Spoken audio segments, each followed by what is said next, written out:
communities wiped out, lives lost, families forever changed. They're the worst fires to ever hit Los Angeles, ever. And as soon as these fires broke out, I approved the Fire Management Assistance Grants. That's a term of art and how we get help for local officials. These grants cover California's firefighting costs for things like firefighting equipment, firefighters' salaries, and special capabilities like aircraft. Next, yesterday I immediately approved Governor Newsom's request for what they call, and I know this is all sounds like government talk, but it's called the Major Disaster Declaration. This declaration allows folks, at the request of the governor, the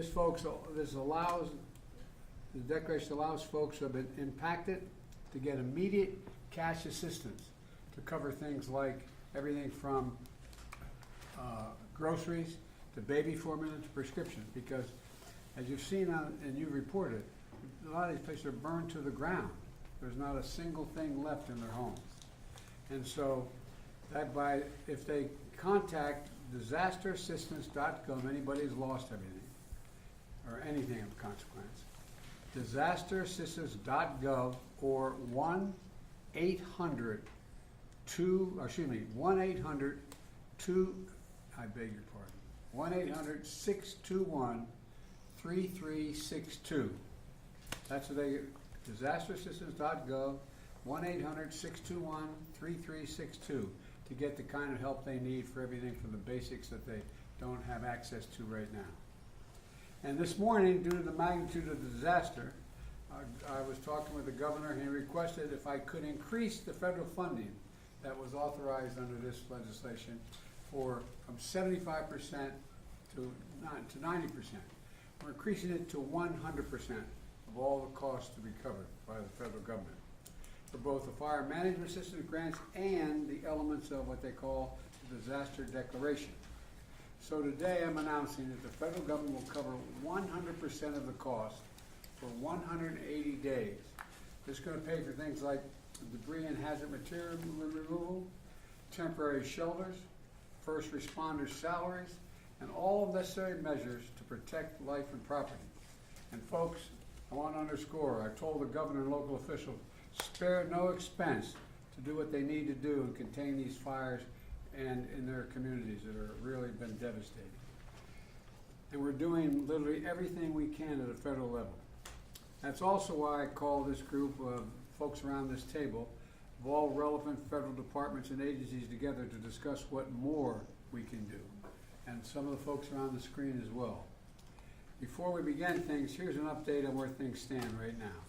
First, we're focused on helping contain these fires. Over the last 24 hours, the United States Forest Service, working with state and local responders, has suppressed over 50 fire starts. And the fire in the Hollywood Hills has been contained by brave firefighters risking their lives. Right now, 3 major fires are still burning in the Pacific Palisades, in Pasadena, and in Sylmar. I want to be clear. What I know from talking to the governor, that there are concerns out there that there's also been a water shortage. The fact is, the utilities understandably shut off power because they're worried the lines that they carried energy were going to be blown down and spark additional fires. But the Cal Fire, when it did that, it cut off the ability to generate pumping the water. That's what caused the lack of water in these hydrants. And so Cal Fire is bringing in generators to get these pumps up and working again so that there's no longer a shortage of water coming out of these hydrants. I'm also surging all federal resources possible to Southern California, including 400 additional federal firefighters, over 30 firefighting helicopters and planes, federally supplied, firefighting planes and helicopters, and 8 Department of Defense C-130s that are equipped to suppress wildfires. Today, the Secretary of Defense also authorized 500 wildfire ground clearing personnel from the Defense Department. And I've directed the department to continue working with Governor Newsom to identify additional resources that can be provided for public safety and security. And we've secured additional firefighters and firefighting aircraft from our ally in Canada as well. I also want everyone in Southern California to know we're going to keep at it. We're sticking with this.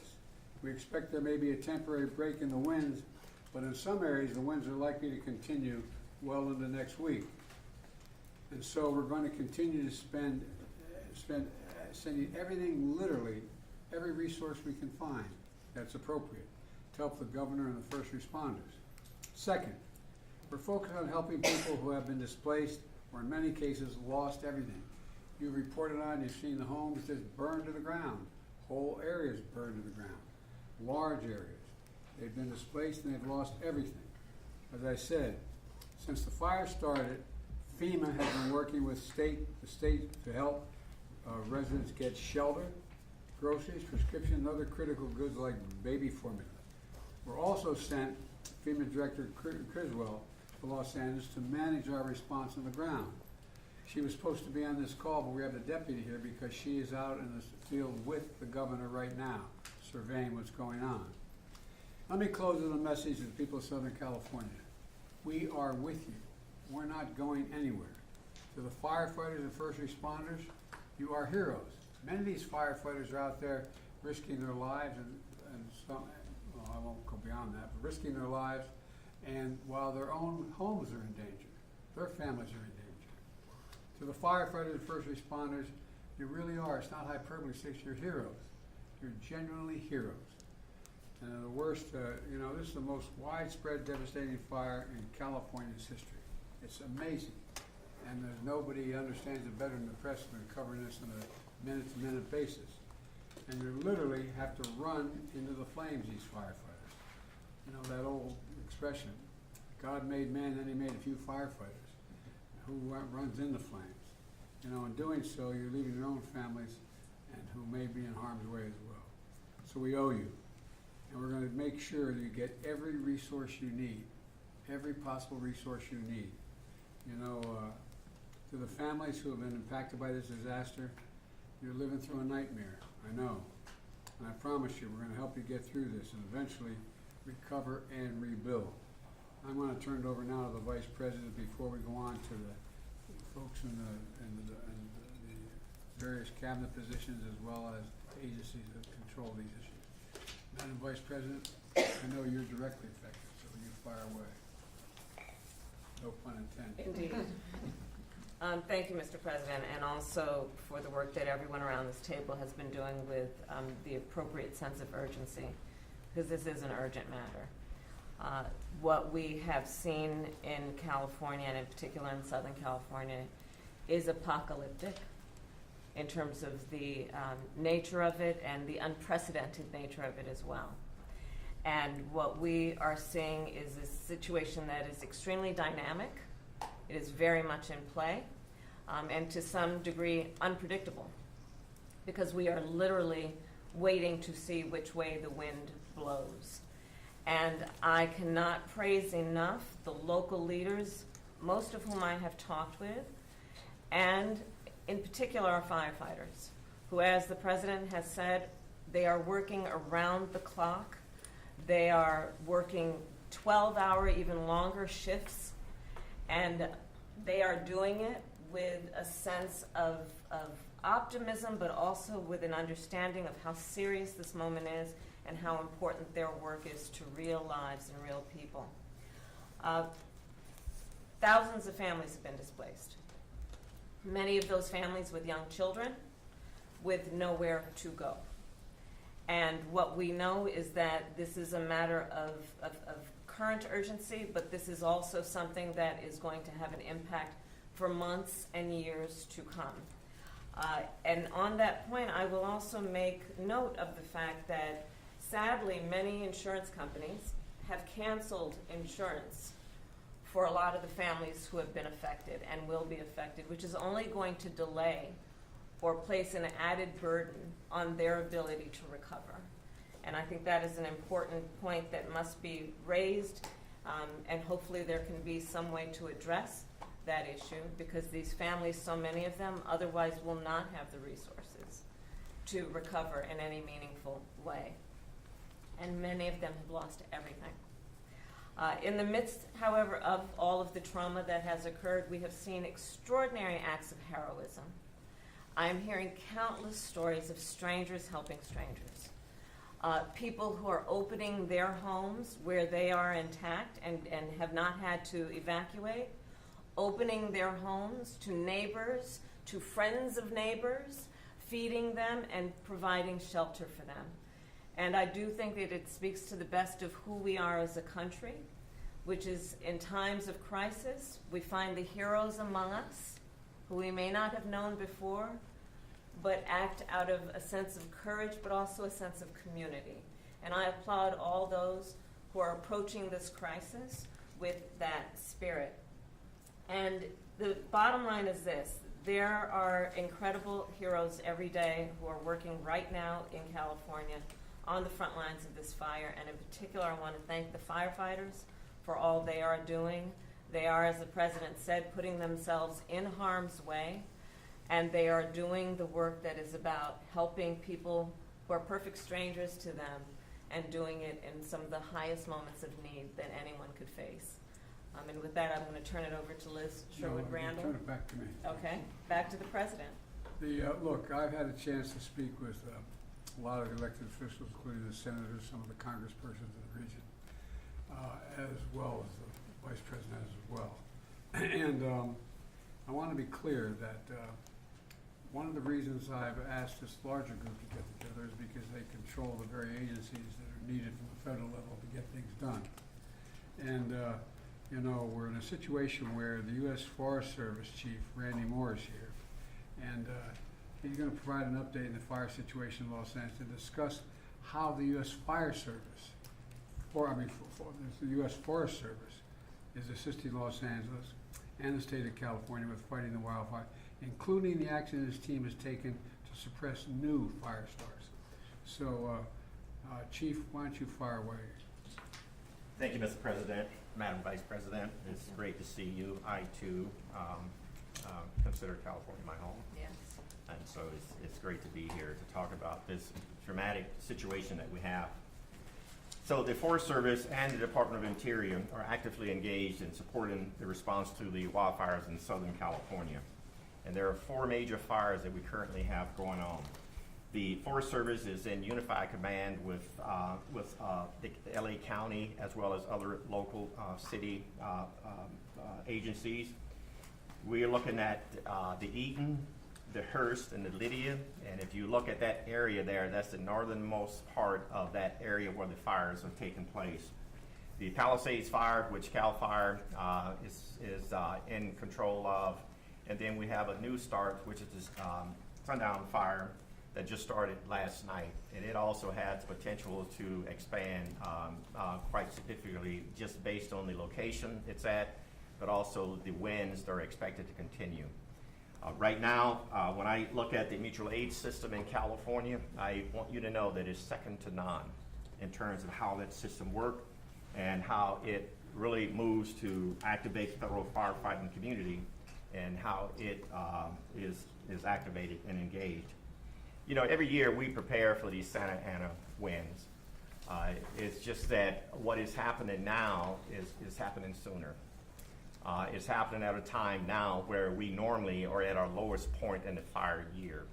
And the fact that these fires are taking place now, it says that there are things that are going on in our climate that is creating truly year-round fire situations, and it's something that we all need to be mindful of, and this is a good indication of that.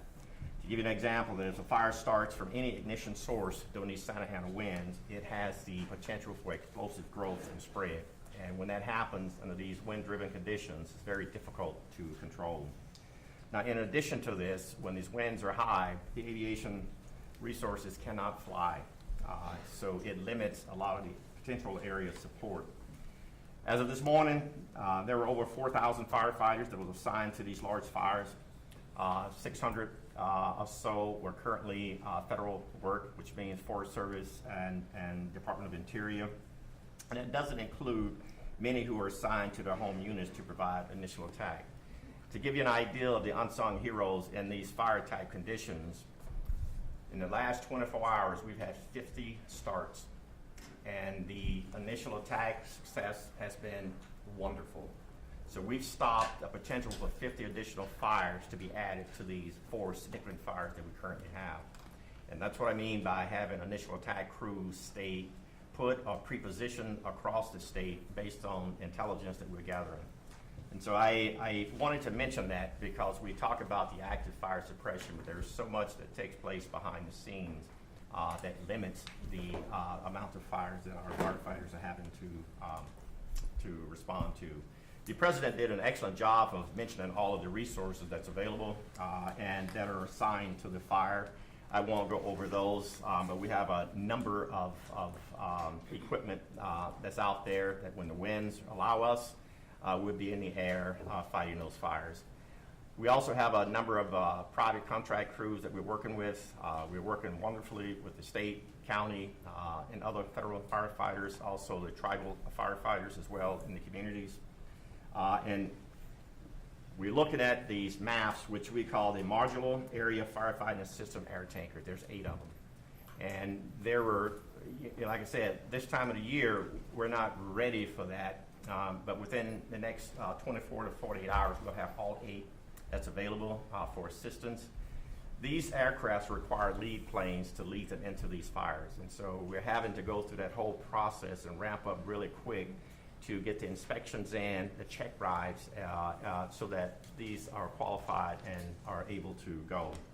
We're also working with our Canadian partners to mobilize 2 CL-415. These are water scoopers. They will clear customs on Monday, and they will be available after they clear federal inspections and the check rides. An important thing to know is that these aviation resources require a lot of support in the form of mechanics, airport space, helicopter managers, area supervision. And so we're working with our state and local and federal agencies to identify these aviation support resources to be sure that we can respond effectively. Now, I had mentioned the amount of fires that we've responded to in the last 48 hours, and I mentioned the 50 fires in the last 24 hours. We continue to have new starts. We're continuing to monitor the types of activities. We have about 8,000 firefighters on standby to add to this if need be. Right now, we are going to monitor the number of aircraft and firefighters we have in that small space. Because as you can imagine, there's only so much you can put in a space before you create other challenges there. The airspace in that area is pretty tight. You have commercial airports and others in that area. You also, unfortunately, have drones in the air, which is a concern to our pilots and to the safety of the aircraft, and so we have to be mindful of that. I only bring it up to let you know that this is not a very easy environment to operate within. Our firefighters, both federal, state, and local, and tribal, are doing just an outstanding job in what I consider to be some significant challenges in a significant environment. I think as I look at some of the questions that you may tend to ask, it's typical that the causes of fires isn't known immediately because resources are really focused on response. However, all the fire causes are investigated, and I want to be upfront with that. Each one of these fires will be investigated to see what the cause and origins of them are. And what we know now is that it would be unusual for there to be lightning-caused fires in Southern California at this time of the year. Fire investigations are the responsibility of the jurisdiction on where the fire starts, and we're ready to assist with this if and when needed. Thank you all. Thank you. Randy, tell me about the conditions that we're dealing with on the ground. What's most concerning for you?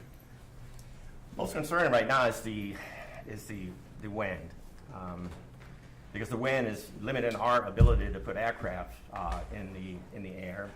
Aircraft will not put that fire out, but it gives our firefighters, our boots on the ground, a really good opportunity to put the fire out with a little help from retardant and water drops. With these Santa Ana winds, what's interesting about this part of California, these Santa Ana winds comes off the ocean usually in the mornings, and then you have the sundowner winds in the afternoon pushing the wind back the other way. And so while you're fighting to stop the fire this way in the morning, you're also fighting to stop the fire from coming back at you in the afternoon. The sundowner winds are not significant as we speak, but those are the challenges we have in that part of California. And so again, our firefighters are doing just an outstanding job of working in that type of environment, which their lives are really at risk pretty significantly under these conditions. Thank you. I told you Administrator Griswold is off with the governor, and I'm inspecting some of these areas. So we have Bob Fenton. Bob, can you hear me? Hello, Bob. Yes, sir. Mr. President, I hear you. Fire away. You hear me, sir? I'm there. So the administrator is with right now the governor, the mayor of LA, county, local officials, getting a briefing on the fire to really understand what the needs are as we move forward, not only with regard to the firefight, which Chief Moore was talking about, but also to regard to support for the population displaced. Over 360,000 under mandatory evacuations, hundreds of thousands more with warnings. And so what we're doing now is ensuring that that we're able to provide any support to provide mass care to individuals, any assistance for the sheltering, any assistance for feeding, and then through the programs that we provide through our individual assistance that you authorize through the declaration, we're able to assist individuals with funding to offset their hotel costs. So applying to FEMA on the 1-800-621-3362 number is important, or disasterassistance.gov. We're sending teams out to the shelters. We know that there'll be a huge need after fires for mental health specialists, and working with HHS on providing that. As the Vice President talked about, insurance is problematic in California, especially with the fires. And so not only do some of the changes in our authorities help now with those that are underinsured, which we see more and more, but we want those that are insured to start seeking assistance to their insurance companies. Our programs can help individuals, especially displaced and who have lost their homes, with rental assistance until they can rebuild, and ultimately provide temporary housing. So we're in discussions with state and local governments on how we will meet those housing needs, both in the interim by using available stockage here, but how can we help rebuild? And then lastly, I would just say that we're really focused on already starting to discuss debris removal and all the hazardous waste that comes from fire and how to remove that safely between local, state, and federal government. We'll rely on federal partners, US EPA, the Corps of Engineers, and others to be part of that, that technical assistance help to support the safe removal so that ultimately we could rebuild. And one of the things that we will start doing in the next couple of days is starting that discussion on how do we rebuild, and not only rebuild, but rebuild more resilient and bring together state and local federal agencies to start that discussion in the weeks to months ahead. And so right now we're focused on meeting the immediate needs of those displaced, but already starting to work on recovery and rebuild and bringing all our authorities and the full weight of the federal government and all the resources that you've authorized to help California in that endeavor. Bob, what do you think the biggest challenge is? Also, I got. Oh, sorry, go ahead. Go ahead. I think the biggest challenge is going to be the mental health stress that is put on individuals that have lost everything. Fires are, so drastic. They destroy everything very quickly. Individuals don't have a lot of notice to leave, and so I think there's going to be a significant mental health strain, followed by a need to help individuals recover and rebuild. And the Vice President is exactly right. Why I suspect that many have insurance, many are underinsured. And insurance is difficult to get, and some might have lost their insurance or been canceled by insurance companies. And I think that's something we need to continue to work on, as a government at all levels, but something where there'll be gaps in assistance that we will need to bring in not only federal agencies, but nonprofits, private sector to help meet those needs. I think we're going to have to do that. In addition, the fact is that the two declarations I signed, provide for example, the rebuilding of churches and schools and certain, but not businesses, not business centers.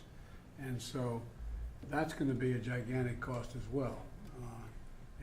But the debris removal is a big deal. And that's going to take a long time, isn't it? Yeah, it will take some time to remove the debris.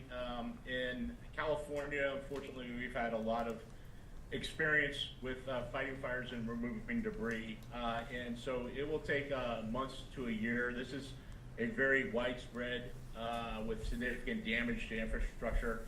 And we want to not only immediately remove the hazards, things like propane tanks, some of the power cells that are there, and other contaminants that may be in households, and make sure that they're safe to re-enter, and we look for personal effects.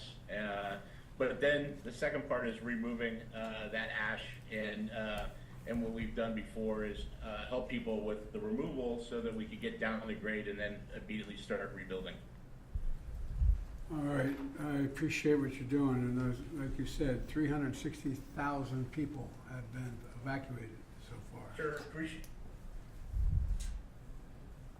Go ahead. What were you going to say? Yes, sir. I just want to let you know I'm on also with the fire administrator from FEMA, who's been working with the local fire chiefs, and I didn't know if you had any questions or if you wanted to add anything to this discussion. Chief Lori Moore is on. Well, I've been talking to them, so Chief, you want to add anything to this? I will, sir. Thank you very much. And as you might know, I've been here, got here last night. It was important to get here on the ground with the fire chiefs and the firefighters that are here. So I've been with LA County, LA City Fire Chief since last night. We're at the Palisades EOC right now, as Regional Administrator Fenton just said, with the governor, with the FEMA administrator getting the brief. The coordination of resources, it helps for us to be here, U.S. Fire Administration, as part of the response because we're on the ground. We're able to explain ground truth and coordinate resources, streamline the communication between federal. We're also here checking on the firefighters on the front lines, and I really appreciate what you and the Vice President both said about the boots on the ground, because these are their communities, and nobody wants to fight the fire and save these communities more than these firefighters who are boots on the ground from the very moment the ignition began. So we're checking on them, and I will tell you they're exhausted. Obviously, many of them have been more than 6 hours on this now. They are able to take a quick nap sometimes in the truck, but they are on the job, and they keep fighting. And so they need to know that they matter. And so it's important that I show up with them, to see them, to say thank you, and to let them know that we are watching, that we know what they're doing. We want to make sure that we're here when injuries happen. And so we did have an injured firefighter in LA County, fell through a 3-story roof just about 2 hours ago. So several major injuries, but in the hospital. I'll be going to check on him shortly. And it's about the response too, because often while they're in the midst of the response, these chiefs can't explain everything that is happening, and there's a lot of questions, as you might imagine, and are addressing. And so it's important that we're here to help explain why the fire's moving the way it is, the fire dynamics, helping people understand. And when there's questions, as you know, about the response or about the water, to help people understand that it's not over if there's not water in the hydrants. We have tenders, we have tankers, they're doing rescue. So there's a lot of work to be done, and controlling these perimeters. There's so much work that these firefighters are doing beyond the direct suppression on these fires. And so that's why we're here, and to continue to learn, because every one of these tragedies, unfortunately, is a lesson to how to prevent the next. And so it's important that we do that as well. And so we're going to remain on the ground here, sir, on your behalf for a couple of days to make sure that we are part of this conversation. Well, you are part of the conversation. That's why I went out to California yesterday and met with those firefighters and met with those police officers, because there's also worry about looting and a number of other things. So they are really incredible people. They're making such sacrifice. But I think you're right, that we have to provide them all that is humanly possible for them to be able to do their job. And there's going to be a need, I want to say it again, and we all know it around this table, there's a need for some help in terms of the psyche of these folks. There's going to be real problems regarding the mental health issues, and we got to make sure we're prepared to deal with it. All right, now Deputy Secretary of Defense Kate Hicks. Secretary, why don't you tell us what you and I and others have been talking about the Defense Department doing and what they're prepared to do now. Thank you, Mr. President, Oh, Madam you're- Vice I'm looking President. at I'm right here. the screen, No I know. worries. Yeah, I surprised you. Yeah. We are very much leaning in here at the Defense Department. We, of course, are always looking for how we can support state and local partners and, of course, our interagency partners in the federal sector that you've already heard from.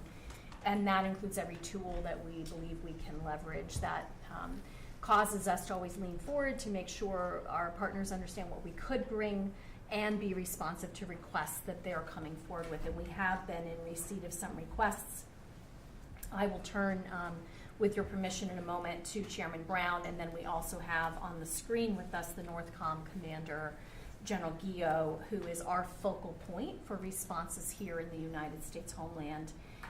Secretary Austin this morning out in Germany already in his opening remarks for the final Ukraine Defense Contact Group spoke explicitly to our intent and efforts underway now to provide search support. And so I just want to emphasize it's so important to us that he's put that front and center even while he's concluding this important work overseas.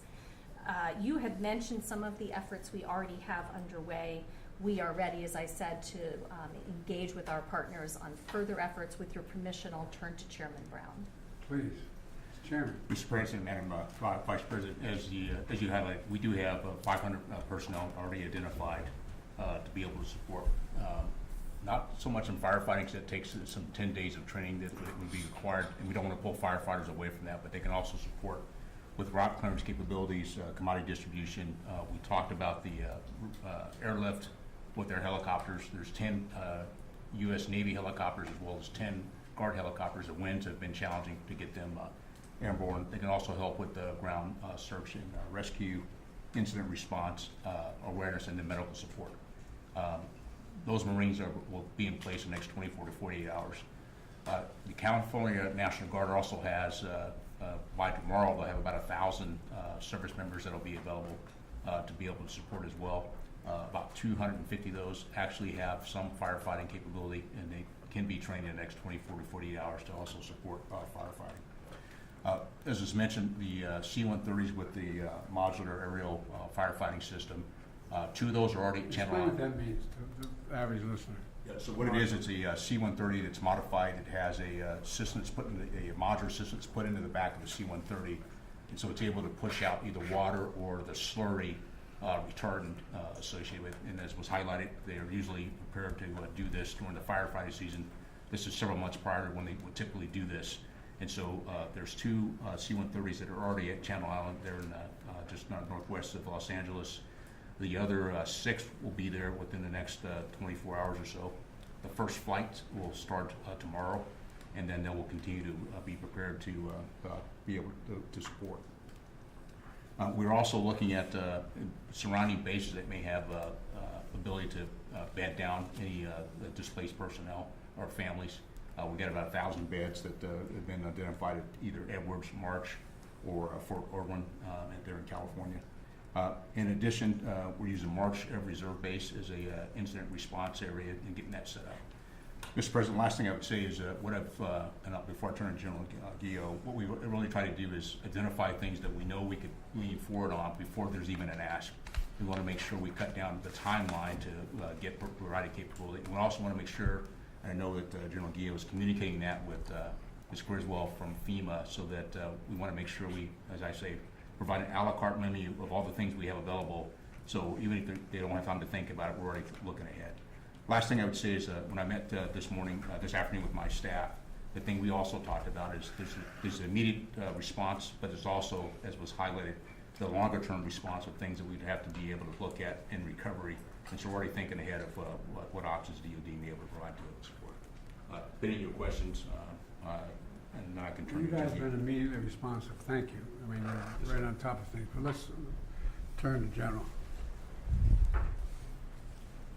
Good afternoon, Mr. President, and thank you, Chairman. Northcom, on behalf of the Department of Defense, is aggressively taking action to deliver capabilities to California as soon as they are requested. So in addition to the aircraft and ground forces and the installation support that President Biden and Chairman Brown mentioned, we've identified other capabilities such as helicopter support, search and rescue, both from the ground or from the air, commodity distribution, route clearance, and medical capabilities that we've postured and have leaned forward to make sure that they're able to deploy to California and operate just as quickly as they are requested. And to do that, we're cooperating very closely with FEMA, with the state of California, and the National Guard Bureau to deliver the right capabilities at the right time for the women and men of California. Well, the Defense Department, I gotta say, stepped up immediately. I didn't even, matter of fact, I got a call what you need before I even asked. So thank you all. And you have incredible capacity and capabilities, and just getting them in place as quickly as possible is the most important thing. You're doing that right now. So I think you're gonna see an awful lot of help coming based on what you wanna do, what you can do, and the entire department is surging capacities, in my understanding, including the aerial equipment to fight these fires. So thank you very much. Now, I'd like to speak to our Department of Energy Secretary Jennifer Granholm. She will brief us on power outages and initial assessments of impacts on the power grid in Los Angeles area. And Madam Secretary, it's all yours, wherever you are. We're looking to see if she's still on the screen. She had to board a plane, so if she has had to board, the Deputy Secretary, Dave Turk, is sitting at the end of the table. It looks like she is on her It looks like she plane, had to so get on her Dave, plane. it's all you. Yes. Now, fire away. I'll give the She update, was Mr. waiting at the President. gate, yeah. And she's on the way, Mr. President, to Puerto Rico again on official visit, given the island-wide blackout there, and Yeah. doing everything we can to help on that front per your guidance and the Vice President's direction as well. And of course, again, per your guidance, we're doing everything we can to help, working with partners, including our utility partners, but also other federal partners as well. As of just coming into this meeting, there's about a little over 400,000 customer outages in California. Important to note that these are both actual outages, power that's actually been disrupted because of the fire, but also proactive shut-offs, just as you mentioned as well, to prevent fire ignition and the spread of fire. We've got two main utilities out there, Southern Cal Edison and the Los Angeles Department of Water and Power.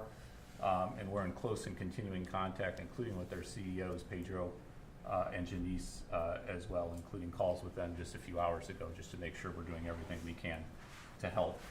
We're coordinating with those utilities and with utilities literally across the country to make sure that we've got all the capabilities that we have in the federal government, but our utility partners to provide that. I want to thank you, Mr. President. You joined a call just a couple months ago with Liz and our secretary to thank all of these utility CEOs. We've got this phenomenal partnership with utilities all across the country. It's called mutual assistance. And if any utility in any one region needs help, all the other utilities, and we last unleashed this phenomenal partnership to bring 40,000 utility workers to Florida, North Carolina, South Carolina, the affected regions with the two hurricanes back to back, and everybody. Continue to talk to me. I've been deployed so many places. Well, having been with the utilities out, we were all in Colorado for this meeting. They just appreciated you taking the time to thank them for their personal leadership, and it's the utility CEOs themselves who make the time for these calls going forward. We're working closely with all the utilities. We're also in continuing contact with the transmission operators. The disruption has really been at the distribution level, at the local level, but we want to make sure there's not broader outages and broader concerns. As of now, we're not seeing any issues with stability of the broader transmission system, either in the region or across California or more broadly. So that's a good news part of where we're at now, of course. We're working with the utilities trying to restore power to customers as quickly as we're able, but full restoration, of course, is going to take some time here. In particular, the comprehensive damage assessment will take time and can't begin until it's safe for crews to get in there and actually do the assessments and do the work. So we're working, Madam Vice President, as you said at the outset, with a real sense of urgency here, but also with a sense of we'll do whatever we can over the long haul to do right by our responsibilities. David, one of the things that everybody's mentioned so far is the mental stress it's going to cause for average Americans who are caught in the middle of all this. And one of the things that, it's not, these aren't everyday, no matter how well educated one is, we're not always certain how power is transmitted, why it's transmitted the way it is, and so on.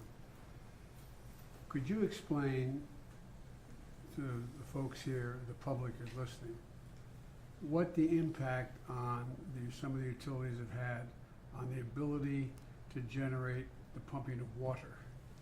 Because there's a lot of accusations going around that it's because that local leadership didn't care. I mean, explain how this works and why it makes sense what's happening.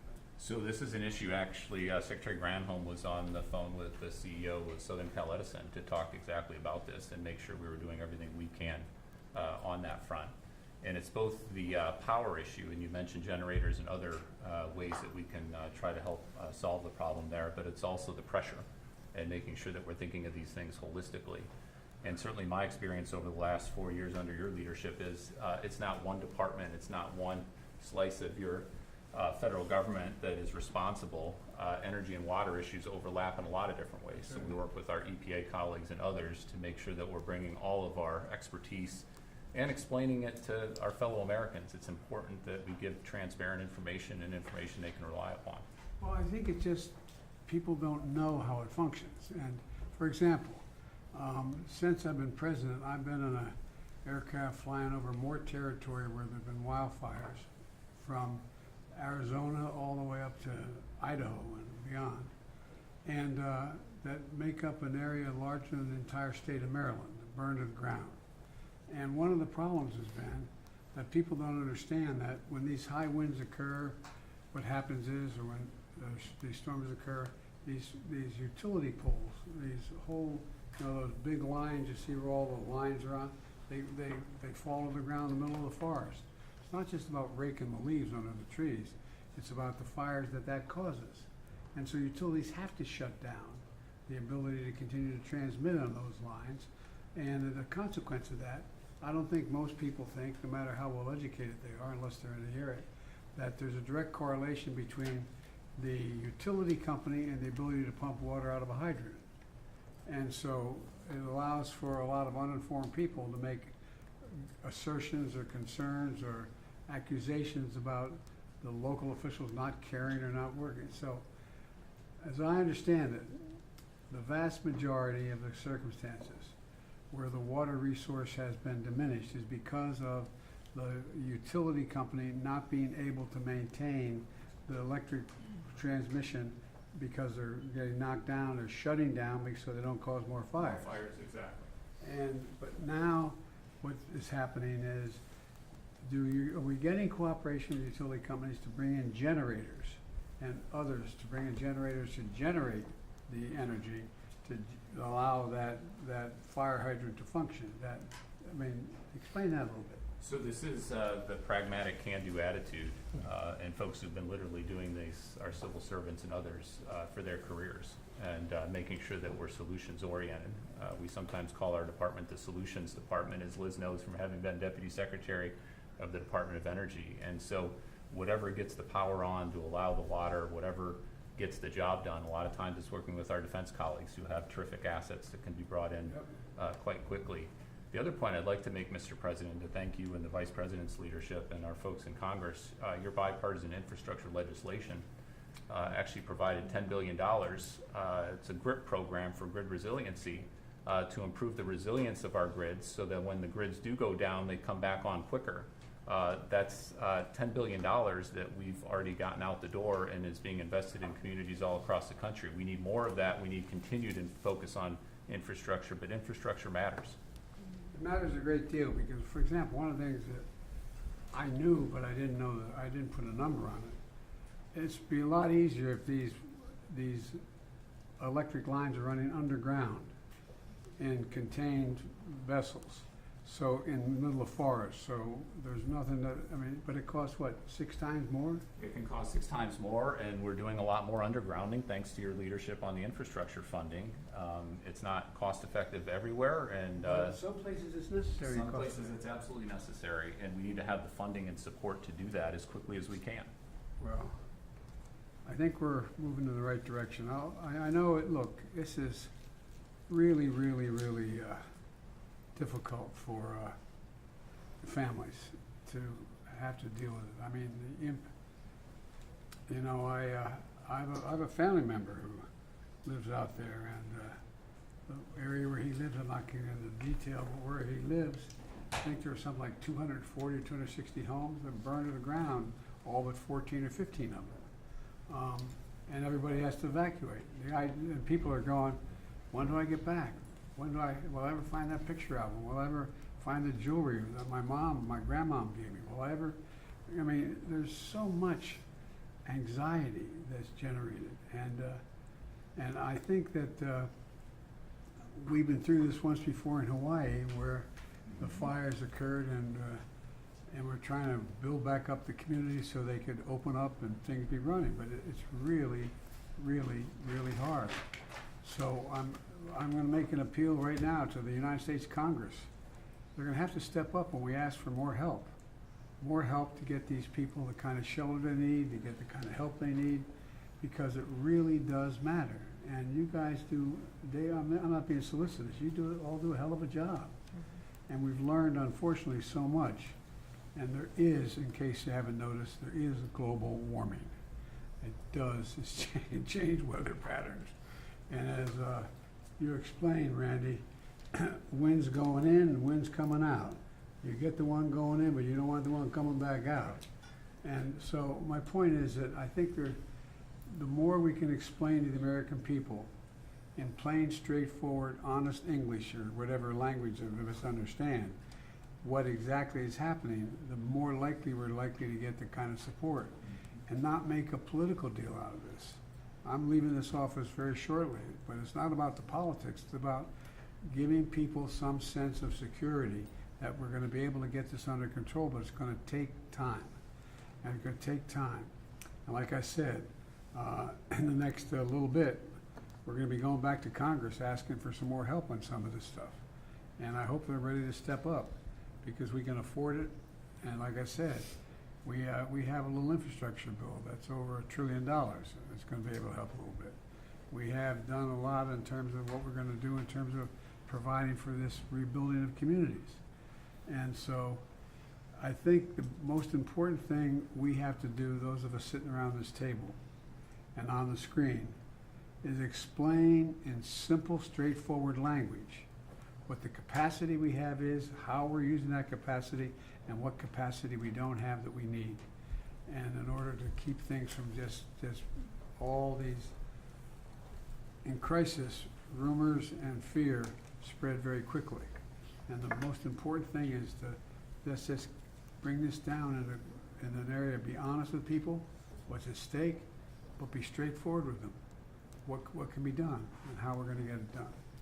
So I thank you all very much. I'm proud of the job you're all doing, and I'm, quite frankly, proud of the job the local officials in California are doing. I've spent a lot of time with the governor and the mayor of Los Angeles and others. You know, they're doing everything that we ask of them and beyond. And so we're stepping up as best we can. Any of my colleagues around the table or on the screen want to add anything before we close this out? Well, as the Californian at the table, thank you for all of the leadership that everyone here has provided, starting with our president. We are beyond the point of calling it fire season. Yeah, that's right. We really, and we're seeing this around the country, that whereas years before we would talk about a particular season of extreme weather, we are seeing that it doesn't matter what month of the year, we should be ready. the work that our administration has done in particular on the issue of infrastructure, together with the Inflation Reduction Act and the attention we are paying to the climate crisis, is so important, because we have got to invest as a country in adaptation, and we have to invest in resilience. And that is about homeowners, that is about families, that is about cities and local governments, state governments, and we have to adapt to this changing climate. For example, fire hydrants are pretty much built to deal with an individual house fire, not with a wildfire that is taking on entire residential communities, where these homes are providing the fuel for that fire to grow. We have to put more resources into our fire departments and firefighters, understanding that we are asking a lot of them that traditionally they never had to do. And because of their commitment to their profession, they're attempting to rise to the moment of crisis. But we need to put more resources into those individual professionals and into the departments that sustain that work with the mission. That is such an important mission in times like this. So, Mr. President, I thank you for your leadership, your foresight to understand what over these last 4 years we could do to leapfrog in front of what we know to be a changing climate to meet these types of moments. And God bless all of the people who are on the ground right now in California doing that work. I thank you for your comments, and I think I totally agree with you, which will not surprise anybody. Look, there's an expression from a famous Irish poet. He said, all's changed utterly. A terrible beauty has been born. All has changed in the weather. Climate change is real, fundamentally altering, not just here, but around the world. Around the world, what's going on. And we've got to adjust to it. We've got to adjust to it. And we can. It's within our power to do it. But we've got to acknowledge it or to begin with. Just acknowledge that there's a change taking place, that we're not going to be able to legislate away. It's real. There is global warming. It's real. It's having a profound impact, and where it goes from here, I don't know, but I know one thing. We have the capacity to respond to it if we, in fact, exercise our good judgment. So thank you all very much. I appreciate it. Mr. President, do you trust that California will get the aid they need in the next administration? Beg your pardon? Do you trust that California will get the aid they need in the next administration? I'm not in a position to answer that question. I pray God they will. Do you have a trust? Mr. President, do you have a sense of how much this is going to cost in the end? No, the truth of the matter is no one can tell you that. For example, just clearing the debris. You saw what happened when we were dealing with the hurricanes that occurred from North Carolina to Florida. The cost of the debris cleanup is gigantic, gigantic. The cost of replacing the housing is almost exponential. I mean, we don't know what it is, but we know one thing we have to do. We have to stay with it. We have the capacity to do it, but we don't know that. Anybody give you a number now, they have no idea what the hell they're talking about. It's a big, big, big number. Mr. President, Whoa, wait a minute. Mr. President, can you update us, please, on the Hamas hostages and what you think of the incoming administration's efforts and ultimatum? I can, but I'm not sure it's appropriate for now. We're making some real progress. I met with negotiators today. I think there's what's going on right now in Lebanon, and we finally have a president. He's a first-rate guy. I spent time on the phone with him today, about 20 minutes to half an hour, what they have planned. They're also working very hard with the Lebanese military, accountable to the Lebanese people, not Hamas, not Hezbollah, not any other group. And so I think we're seeing some progress. And you know, I know hope springs eternal, but I think I'm still hopeful that we'll be able to have a prisoner exchange. Hamas is the one getting in the way of that exchange right now, but I think we may be able to get that done. We need to get it done. Thank you all very much.